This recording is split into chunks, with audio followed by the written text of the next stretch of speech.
The world's richest entertainer once said, "Though I'm grateful for the blessings of wealth, it hasn't changed who I am.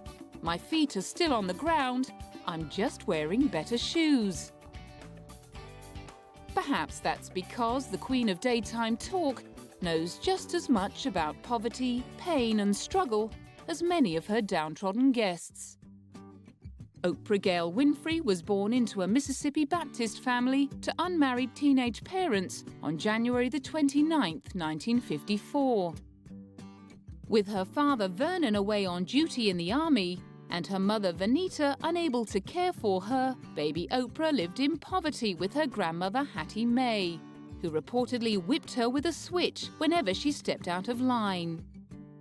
Things got even tougher when she went to live with her mother in Wisconsin, where, according to Oprah's later accounts, she suffered abuse at the hands of a cousin and a friend of her uncle. After running away from home a number of times, Vanita sent her to live with her father Vernon, who imposed strict rules in an attempt to curb her rebellious behavior.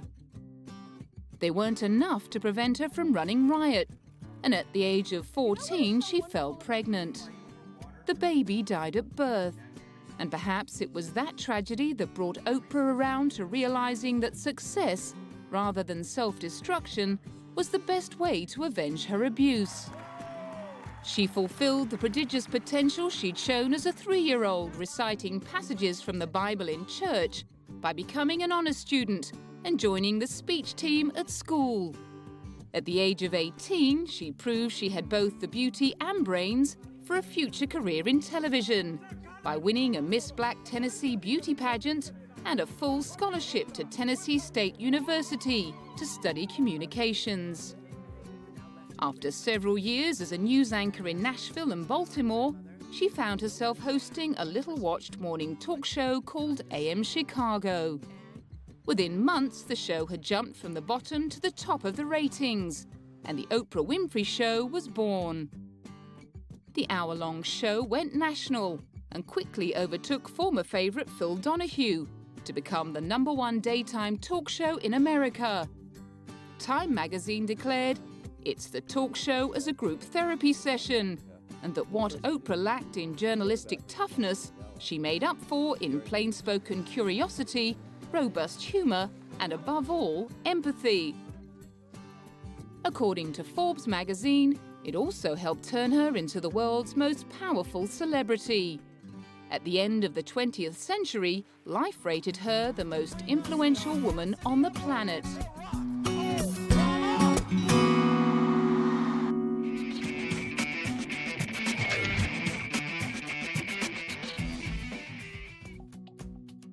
Persuading celebrities and the general public to bare their souls on daytime TV is just one chapter of the Oprah Winfrey epic.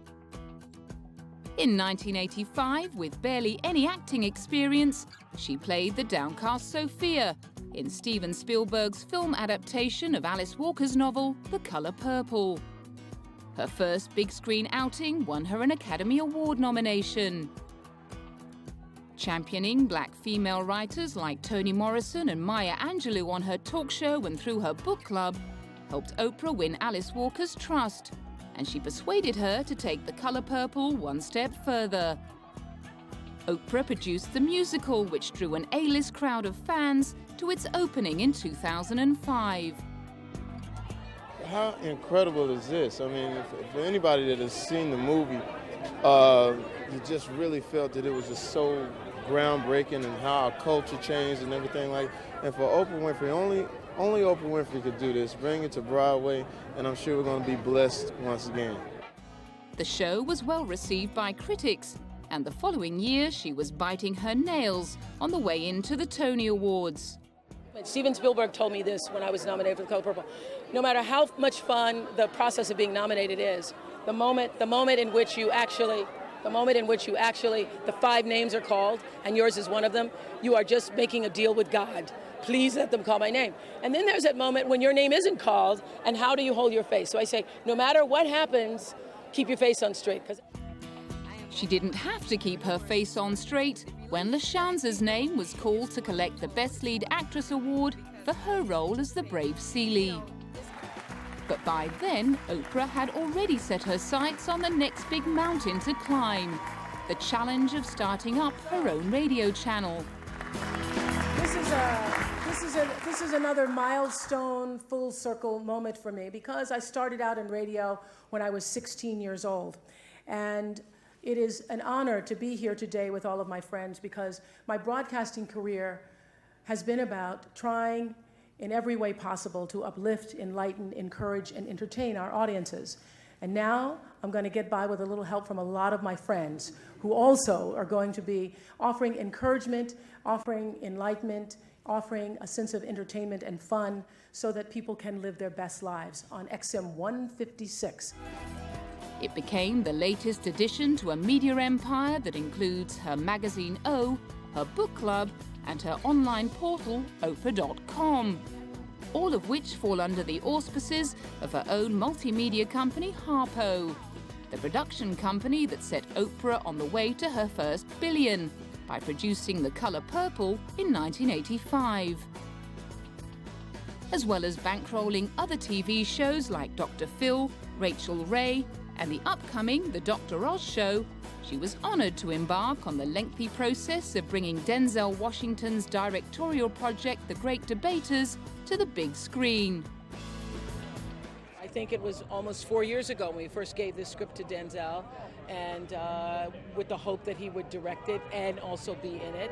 I dare not even hope, I mean, I'm not going to ask him to act in it because, he's Denzel. And so when he said that he would, I did a little hula dance because I thought, well, I will just be happy if he will just direct it. And so, it's more than I could ever even have hoped for.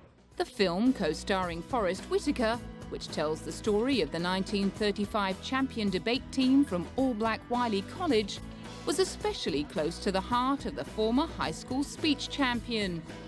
And the labor of love proved that even the most powerful woman in America can sometimes get bashful.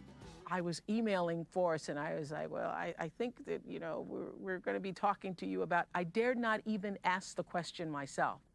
So I let Denzel handle all of that, and when I heard that Forrest was able to do it, I did a little hallelujah holy dance. Mm-hmm.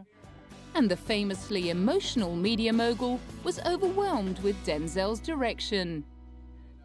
The first time I saw it with him, I used, finally I was trying to, wipe my nose with my fingers and finally had to say, has anybody got any Kleenex?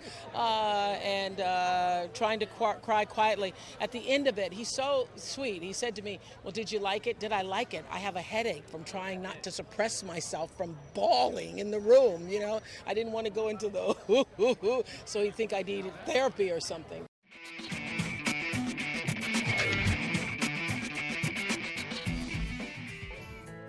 More recently, her estimated annual income of $270 million has afforded Oprah the luxury of ploughing her entrepreneurial efforts into long-held charitable ambitions.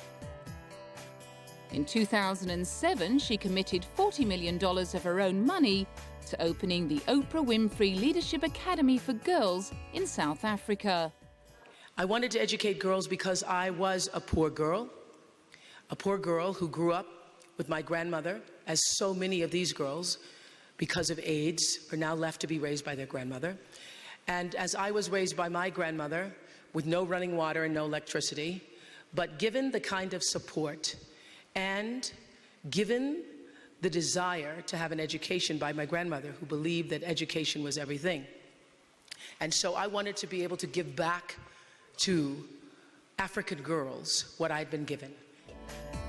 The Academy aimed to give girls from deprived backgrounds a quality education in a country where schools are struggling to overcome the legacy of apartheid and the threat of AIDS. Girls who are educated are less likely to get diseases like HIV and AIDS. And because AIDS is a pandemic in this country, I believe that we have to begin to change the pandemic by education. Meanwhile, Chris Tucker was left feeling a little in awe of the world's most influential woman. Somebody always inspires somebody else, and Oprah's I hope she inspires everybody, but she's already inspired me. Former South African President Nelson Mandela was also on hand to congratulate Oprah on her historic achievement. We shared our conviction with Oprah that the gains of our democracy would be nullified if we did not properly educate our children and youth. She obviously recognized the potential in our youth. South Africans should not only be grateful to you, but should take a lesson from you about what personal commitment means. 2 months later, she was doing it all again. In the remote town of Kokstad in the eastern KwaZulu-Natal province, she opened a second school. The $1.6 million environmentally friendly complex, which boasts solar power and a recycling system that harvests rainwater and powers a merry-go-round, had staff at the new school chanting their benefactor's name as she danced with the students.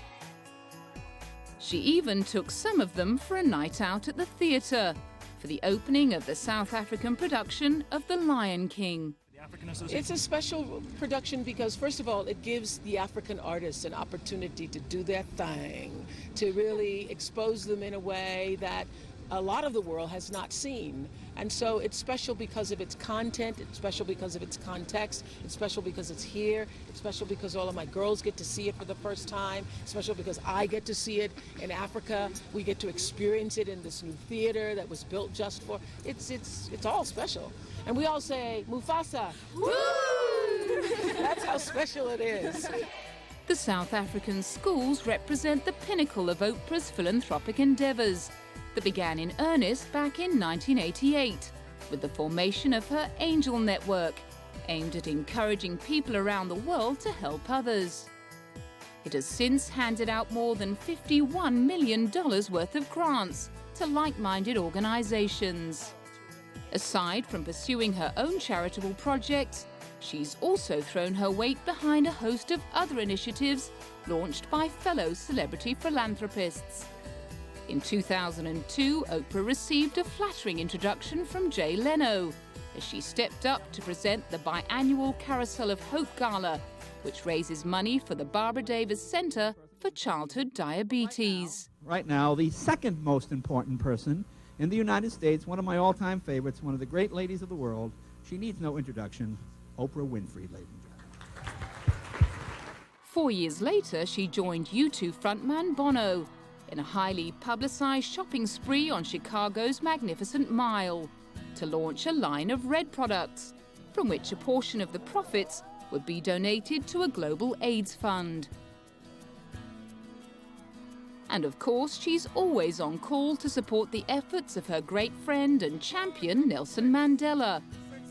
In May 2008, she was among a select number of celebrity humanitarians chosen to speak at the 3-hour concert to celebrate Nelson's 90th birthday and raise funds for the many organizations he lends his name to.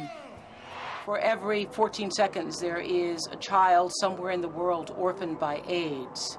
And now that we know this, and know that it can be prevented, and know that there is something that we can do, what will you do?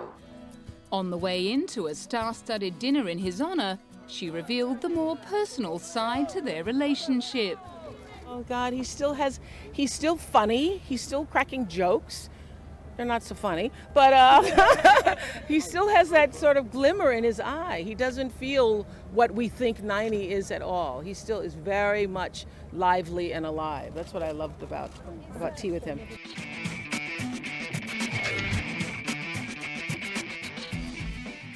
Another president Oprah can surely drop in on any time she likes is current White House incumbent Barack Obama. No doubt he will never forget the debt of gratitude he owes to the most powerful person in entertainment for publicly endorsing his campaign for presidency back in 2007. Is he the one? South Carolina, I do believe he's the one to bring us the audacity of hope, Barack Obama!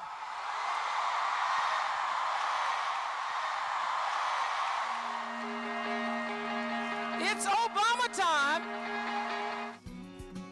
Analysts have since commented that Oprah's support of Barack Obama earned him more than 1 million votes in the Democratic primary race, and that without it, he would have lost to Hillary Clinton. Political commentator Dick Morris went on to say that her endorsement softens Obama, wraps him up, and makes of him a Christmas present to America. On the 4th of November 2008, she was in the thick of the massive crowd in Grant Park, Chicago, when it erupted in jubilation at the news that Barack Obama had been elected the 44th President of the United States. I feel like I've been sort of like pulsating all day, and now I feel like I'm like in full vibrational mode. I feel good. I feel like this is what we've wanted and hoped for and worked for the past 21 months. So. Another of Oprah's good friends is California's First Lady, Maria Shriver. The pair have been close for 30 years, and Oprah provided a shoulder to cry on when Maria's mother Eunice lost her long struggle against brain cancer in 2009. But her most constant friend and companion since her early 20s has been Gayle King. Formerly a television news anchor and talk show host herself, Gayle is now editor-at-large for O and has her own show on Oprah's radio channel. One person she's supposedly been less than keen on over the years is fellow talk show host David Letterman. However, when she made a much-hyped appearance on The Letterman Show in 2005, Oprah proclaimed that contrary to tabloid reports, she had never had a beef with his irreverent humour, and they then proceeded to discuss the healthcare crisis in Africa. At the end of the interview, he famously escorted her out of the studio and across the road to the premiere of her musical The Colour Purple.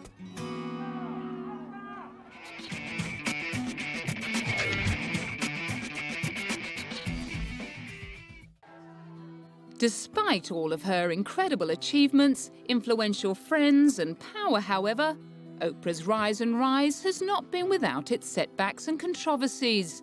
And like just about every other public figure in the world, she's been subject to her fair share of gossip column inches.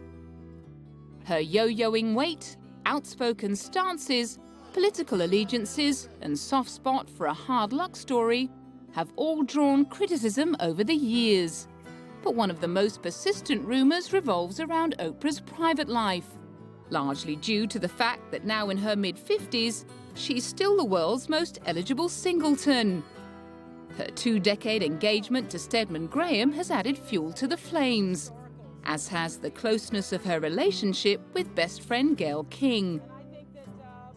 She's also been forced to deal with various attempts by family members and associates to cash in on her fame in exchange for scurrilous secrets. Thankfully, however, her billionaire budget enables her to keep a very proactive legal team close at hand. And in 2007, she needed all the help she could get when it was revealed that her 74-year-old father was penning a tell-all book about her. The Inquirer interview in which Vernon dropped the bombshell quoted him as saying that his daughter was an out-of-hand, unruly child who should have been physically punished more harshly. Not surprisingly, Oprah's lawyers moved in, and the book was reportedly put on hold. Earlier in the year, she'd had to contend with the news that another greedy relative had pocketed $19,000 for telling the world that she'd had a baby at 14. After living with that secret for nearly 40 years, Oprah allegedly cried for 3 days before finding some relief in being able to talk openly about her abusive childhood and promiscuous adolescence. But then 2007 was to turn into a bumpy year all round. The same year, she also had to deal with complaints from parents of some of the girls at her treasured leadership academy. Oprah was forced to deal with the claims at the opening of her second school in March. I've spoken to the parents who supposedly were complaining about the school. I called them up on the phone and said, first of all, if you have some complaints, I would prefer that you talk to me or the head of school about them as preferred to going to the media. And they said to me, the two parents who were in the paper that you're talking about, said to me that they did say that the school was strict, but the school was also fair and it was necessary to be strict. That turned out to be just the tip of the iceberg. 6 months later, she was rocked by reports that a matron at the school had sexually abused some students. Devastated, Oprah hopped straight on the plane to South Africa to investigate and tearfully begged forgiveness from the girls' parents. The matron was subsequently sacked and charged with assaulting 6 students.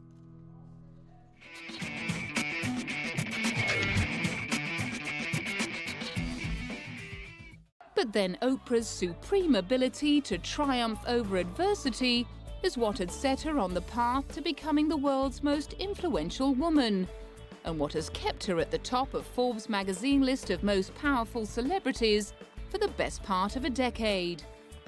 When asked the secret behind her success, she's been quoted as saying, "The big secret in life is that there is no big secret. Whatever your goal, you can get there if you're willing to work." And even her detractors would never question Oprah's willingness to work. Although she claims to have learned that you can't have everything and do everything at the same time, she's also proved that if your name is Oprah Winfrey, you can get pretty close. And her trophy cabinet proves it. The first year her show went into national syndication, she was embarrassed to make a clean sweep of the talk show awards at the Emmys. And after winning a Lifetime Achievement Award in 1998, she took herself out of the running to let someone else get a look in. She's also won 4 People's Choice Awards, 6 NAACP Awards, and a Peabody Award. For her acting, she's been nominated for an Oscar and a Golden Globe. As a producer, she's won a PGA Award, while her philanthropic efforts have been honored with a Bob Hope Humanitarian Award. And in 2008, she was named Person of the Year by animal rights group PETA. More telling than all the praise and accolades she's won from her peers, however, is the respect and admiration that Oprah has drawn from a staggering number of ordinary people across the globe. Her daytime show, which attracts 30 million viewers in the US alone, can now be seen in 140 countries around the world. Her determination to reach her full potential has spurred her on to achieve things that most of us never dare dream of. In becoming the world's first black billionaire, she proved that the glass ceilings imposed on gender and race were there to be smashed, and she's been smashing them ever since.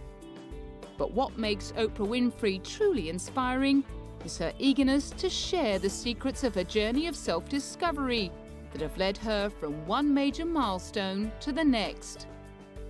Through her talk show, magazine, book club, radio channel, and humanitarian work, she continues to teach the importance of integrity, determination, and living in the moment, with the same conviction and charisma that earned her the nickname of the Preacher as a 3-year-old toddler in Mississippi.